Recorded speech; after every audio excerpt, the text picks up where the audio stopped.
Today's spoiler video is brought to you by Card Kingdom. Use the link below to pre-order your cards today. Hello everyone, it's Seth, probably better known as Saffron Olive, and it's time for another daily dose of Guilds of Ravnica spoilers. And actually, today is our final dose of Guilds of Ravnica spoilers. We got the full spoiler just this morning, a little while ago, so make sure to follow the link down below. You can see the full spoiler over on the Goldfish site.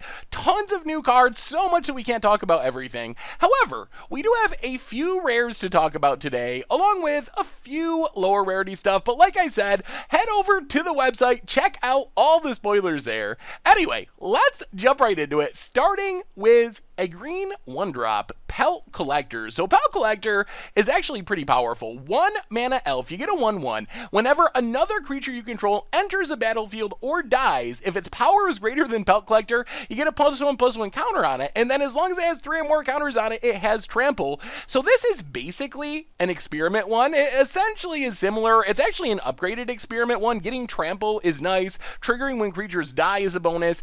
And experiment 1 is a very powerful card. It was a staple in Standard. It is played in some decks all the way back to Modern today, so I feel like that is the easiest way to judge Pelt Collector. As far as Standard is concerned, this is an easy inclusion in the mono green Stompy decks, or whatever splash color they have, but the mono green aggro where you're playing Llanowar Elves, Steel Leaf Champions, maybe Galtas on the top end. This gives the deck another powerful 1-drop. You play this on turn 1, on turn 2, on turn 3, you curve out, you end up with this massive 1-drop, and eventually your Pelt Collector's going to be like a 4/4 trample, maybe even a 5/5 trample, which is absolutely insane value for a 1-mana play. So I feel like this will definitely show up in Standard. It only takes 1 creature to grow it out of Goblin Chainwhirler range, and then eventually you're just trampling over for huge chunks of damage. So easy inclusion in mono green Stompy, could show up in some multicolor aggro decks as well. The other place I'm excited for Pelt Collector is in Modern, where mono green Stompy is kind of a budget deck, and Experiment 1 is one of the staple 1-drops of the deck. Having an additional Experiment 1, so you have 8 copies of it essentially, is exactly what the deck wants. You play it, then you Strangle Rootgeist, maybe Strangle Rootgeist dies, comes back into play. You end up having all these 3/3s for 1 mana, then you play your Leatherback Bailoff, it keeps growing along the way, your Steel Leaf Champion. So I feel like this is a big boost in power for mono green Stompy in Modern. I don't know if it'll solve the deck's problems and push it up to a tier archetype, but it definitely makes it an even more appealing budget option, because right now you're playing like Dryad Militants as your second 1-drop and other kind of janky things. Having additional Experiment 1s makes the deck much better, quickly turning into 3-power attackers. Trample is relevant there as well, so definitely excited to try mono green Stompy in Modern again, and very sure that Pelt Collector will be a chase 1-drop in Standard, assuming that green based aggro decks see play, and I think they will, because we have a lot of cards that make that deck good. So a very strong 1-drop coming in Guilds of Ravnica. Next on our list, we have Drowned Secrets, and this card is super sweet. 2 mana, you get an enchantment that says whenever you cast a blue spell, target player puts the top 2 cards of their library into their graveyard. So this is kind of the janky mill enchantment, but it actually does much more than that. So on level 1, I expect we will see people playing Drowned Secrets in actual mill. Mill is a super popular, not usually top tier, but a popular casual archetype in Standard. We have things like Psychic Corrosion, we have Patient Rebuilding. Drowned Secrets fits right in as another mill enchantment for those decks, so I think people will try to mill their opponents out of the game using Drowned Secrets, and whether or not the deck will actually be good, that remains to be seen, but it seems like it's at least a fun, like, budget Magic types option. Then we have a lot of interesting things you can do with Drowned Secrets, targeting yourself, which I think is actually where the card is most powerful. In Guilds of Ravnica, we have a ton of mechanics that care about the graveyard. We have things like Charnel Troll and Undergrowth wanting to stock your graveyard, Reanimation and Surveil cards, things like Jumpstart that want to be in your graveyard. So I think playing this and then using it to mill yourself to power up the theme of your deck is a very legitimate possibility. You can also use it with like Enigma Drake and Crackling Drake just as another way to stock your graveyard. Every time you play a Drake, you're milling 2, getting spells in your graveyard to make make them even bigger. However, the place I'm most excited for this card, and the place I think it's most likely to show up in tournament decks, is alongside Nexus of Fate. So, Drowned Secrets allows you to mill yourself whenever you cast a Nexus of Fate, which means you're getting closer to having just Nexus of Fates in your deck, which is where you want to be with a Nexus of Fate deck. The other thing about Drowned Secrets is it gives you a way to win with Nexus of Fate. So the plan here is pretty simple. You play Drowned Secrets, you play your Nexus of Fates, you mill yourself, you get to the point where you only have Nexus of Fates left in your deck, and then Drowned Secrets wins you the game, because you cast a Nexus of Fate to take an extra turn, mill your opponent for 2, take another turn, draw Nexus of Fate, cast Nexus of Fate, mill your opponent for 2, take another turn, keep doing that until you mill your opponent's entire library. Then you're like, alright, I won't cast a Nexus of Fate this turn. You go, opponent, they draw their card from the turn, die by milling on their upkeep. So it's basically an infinite mill in a really weird way where you take a ton of turns in between, but basically a win condition for Nexus of Fate, infinitely milling your opponent out of the game while also powering up your Nexus of Fates in the early game. So I think this card is actually a sleeper. I think there is a chance this is actually going to show up in Nexus of Fate decks and be very, very strong, giving you a card that not only supports your Nexus of Fate, but also a win condition, kind of like a 2-mana Teferi. Like, not exactly the same, but the same kind of paradigm, where it supports your Nexus of Fate in the early game, and then in the late game, it also turns into a win condition, which is exactly what you want to be doing with Nexus of Fate. So, Drowned Secrets, casual all-star, playing janky mill decks, good for stocking your graveyard with Undergrowth and Jumpstart and things like that. Also, possibly an all-star with Nexus of Fate as a win condition infinite mill combo kill. Next up, we have Camaraderie, which is basically the Selesnya version of Sphinx's Revelation. 6 mana, gain X life, draw X cards where X is the number of creatures you control. Then creatures you control get +1/+1 until end of turn. I think you're playing this for the card draw ability, and it could be very strong in a token deck. We have a lot of good token producers, Sapling Migrations, History Benalia's, March of Multitudes, where you just kind of flood the board with tokens, get up to 6 mana, and you're like drawing 6, gaining 6 or something, refilling your hand, finding a ton more action. Pumping your team is fine too, maybe you get in an attack, but I'm definitely looking at this as a sorcery speed sort of Sphinx's Revelation, specifically for go wide token decks, where it seems like it could be very powerful, if not as a main deck card, at least as a good sideboard option to refill your hand against more controlling decks. I also think this is definitely going to be a commander staple. If you're playing any token themed deck, a Raise the Redeem deck, a Trostani Selesnya Voice, anything that's going crazy with tokens, slot this into your deck if it's in your colors. It is just so good. Such a great way to draw cards. The life gain is nice as well. You can make so many tokens in Commander with doubling seasons and annoying possessions.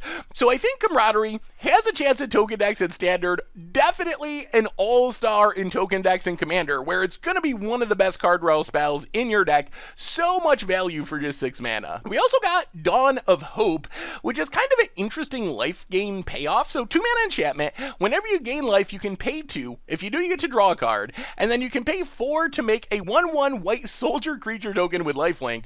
So I think that Dawn of Hope, I'm most interested in it as kind of part of the life gain deck, and I don't know if we have enough payoffs to make it work. Resplendent Angel, Johnny's Pridemate, Famished Paladin, we do have some things that care about life gain, and we do have ways to gain life pretty easily. In this type of deck, you just play Dawn of Hope on turn 2, and then as you're gaining life here and there, you're paying extra mana, drawing extra cards, kind of fighting through control decks, almost like the white version of like Argu's Bloodfast or something, and then eventually you're going to be able to start making tokens. It's kind of similar to Adanto the First Fort. The rate is the same. Yes, Adanto's on a land, but you're basically paying 3 plus tapping Adanto to make a 1/1 with lifelink. Dawn of Hope is the same rate, so in the late game, if you get a bunch of mana, you're just like spending your turn making a token, spending your turn making a token, and then you attack with the lifelinking token, which is going to gain you life. Then you can draw a card, maybe find something better than a 1/1 token. So I think Dawn of Hope is a card that has a lot of potential because it's very cheap, but only in specific decks. If you're playing something that's life gain themed or has lots of life gain creatures, then Dawn of Hope is at least a good sideboard option. And if you're all in on the life gain theme, then Dawn of Hope can be a great main deck card as well. The token ability, not that overcosted. Even if you draw 2 or 3 extra cards, you're getting a lot of value out of it. So I'll be interested to see if anyone can find the right mixture of lifelink spells, life gain spells to really make Dawn of Hope very good. Also, if you're playing lifelink / life gain tribal and commander or something, easy to throw in there while giving you card draw in your white deck, which is something you're always looking for. Next up, we have Chamber Sentry, which is like a really weird walking ballista. X mana for a 0/0 enters the battlefield with X +1/+1 counters, where X is the number of colors of mana spent to cast it. So if you cast it for 1 mana, you're getting a 1/1. If you cast it with 2 different colors of mana, you get a 2/2. If you have all 5 colors of mana, it's a 5/5. Then you can pay X, tap it, remove X counters from it to deal X damage to a target. Then you can pay 5, 1 of each color, return it from your graveyard to your hand. So this is kind of like a really fixed, really slow version of Walking Ballista. It's just so mana intensive, although the fact that it's recursive is kind of nice. You can keep getting it back, recasting it. It costs a ton of mana to do that. So I think this is mostly designed to be a gate payoff for Limited. In Limited, you could really get some work out of this. If you get all 5 colors of mana, you cast it for 5, you kill something, it dies, it goes to the graveyard, you get it back, you cast it, you kill something. I could see this being very effective for grinding out games in Limited. As far as Constructed is concerned, it is just way too mana intensive. Like, playing it is fine. Like, scaling like a Endless One or a Walking Ballista, that part is fine. But you do need all those colors of mana, which is challenging. And then the fact that you gotta pay mana when you're tapping it to remove counters makes it very, very safe compared to something like Walking Ballista, where you can do that for free, or even Triskelion, where you can do it for free. So I think that's kind of the main problem here, is the damage ability is really, really slow for Constructed. But I think if you're trying to go 5 color in Guilds of Ravnica Limited, Chamber Sentry can be a very high pick. It scales well in Limited, all off the curve, 1/1 for 1, 2/2 for 2, all the way up to 5/5 for 5.